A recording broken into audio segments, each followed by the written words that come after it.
Hey guys, how's it going? Today we are going to do a bookshelf tour. Now, I know that number one, this video is a little bit of a crazy angle, but the reason is because I got a different webcam and I'm trying to figure out where I should put it and everything. So the next couple of videos might be a little experimental.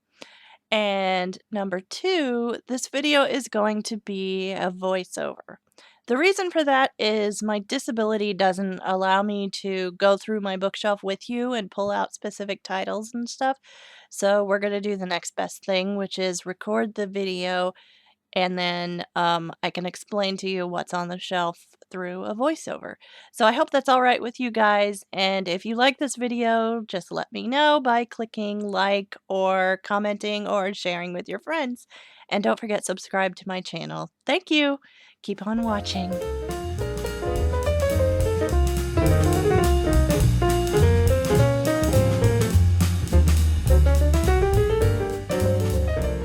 Okay, so here we are with my bookshelf. The top couple of shelves are about family pictures, my antiques collection, and stuff like that. In that picture, you see me and my best friend. We had our pictures taken in Gettysburg because we're Civil War reenactors.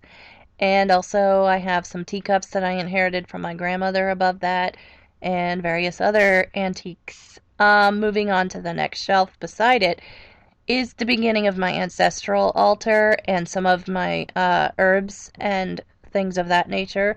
For those of you who don't know, I am a practicing pagan. I follow um, it's the Celtic path of my ancestors. We'll say that. And some of those people back there are my great grandfather and his children from the Civil War period. This picture was taken after the Civil War. And some of those glass bottles are my grandmother's antiques. And then moving on to the shelf below that is the continuation of my ancestral altar.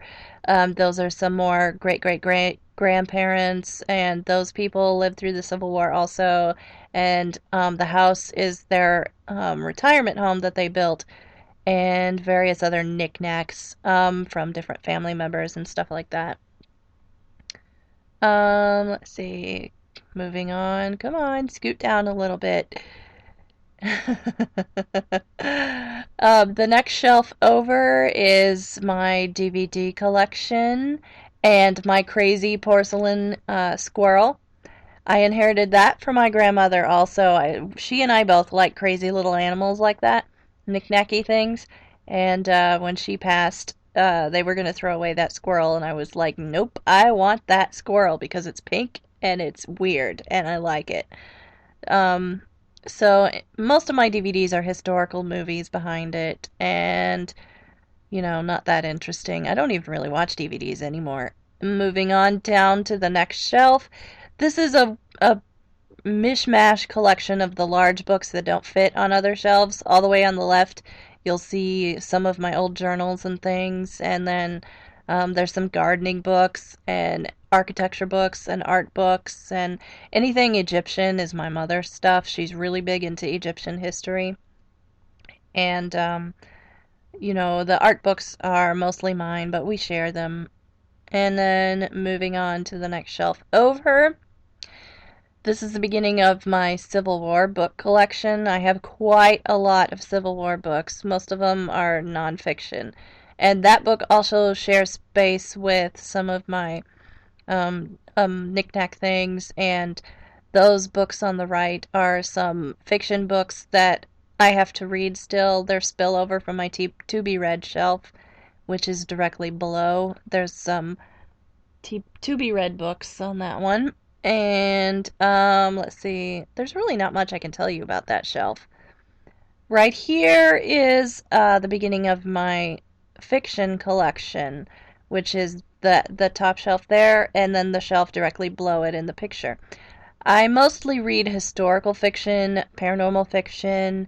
Some of those books right in the middle, called the From the Darkness Risen, those are early editions of my book that I published, and the black one, the skinny black one right next to it, is the new edition of my book. And obviously, you see my Harry Potter collection too. Moving over to these shelves, you'll find more knickknacks, and some spillover from nonfiction books. I have some Maine travel books, more Beatles books, and that red book down there is a scrapbook I have of Parisian things. I really like France and Paris and everything, and that candy dish there belonged to my grandmother, and also that box is my tarot cards. Um, are my tarot cards. Those are new. I haven't used those yet. I also do past life readings and stuff like that too. And then directly below that is a shelf that really doesn't need a lot of attention because it's kind of junky, but it's all of our family albums and things like that that really don't have another space. The reason why it's in shadows is because right behind it is the couch, and we use the couch to hide the junky shelf. And then moving on over past the fiction, this shelf here is my big Civil War shelf. The top shelf is all about, on the left would be like women's history and fashion and, domestic life. And then on the right would be like espionage and specific locations and their history. And then the middle is some Abraham Lincoln assassination stuff and some fashion books. Those are the tall, skinny ones. And then right below that is more Civil War stuff. The left side is all of my Joshua Lawrence Chamberlain books. I have quite a few. They go all the way up until that amethyst crystal there. And then to the right is more specific battlefield type books, and I'm reading some of those right now. That's why it looks a little bit empty. And right below that is my Outlander shelf. Pretty much everything you see here is Outlander. I'm missing, I think, 2 or 3 books. I think it's two. And then I'm also missing the Outlandish Companion books. But otherwise, I seem to have everything else, which I inherited from someone else. And that green statue there is a goddess statue with a candle holder, but I don't have a candle there because I don't like to keep flames near my books, even if they're not lit. And over here we have another shelf that is inheritance from my grandmother, let's just say.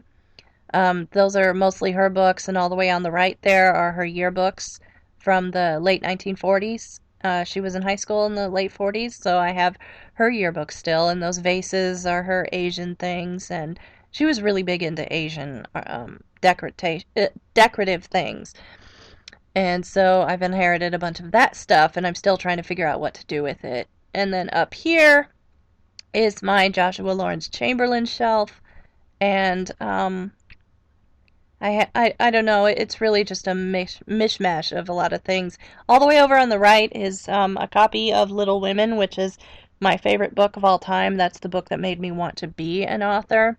And I have a very pretty edition of it that I keep separate from my other books because it is so pretty, and it goes with my main shelf here because, it's New England and it reminds me of home. And up above that shelf is a collection of really old books that came from a lot of my great grandmothers and great aunts and cousins and things like that. Most of these books are from the World War I period, but some of them go back to the 1880s.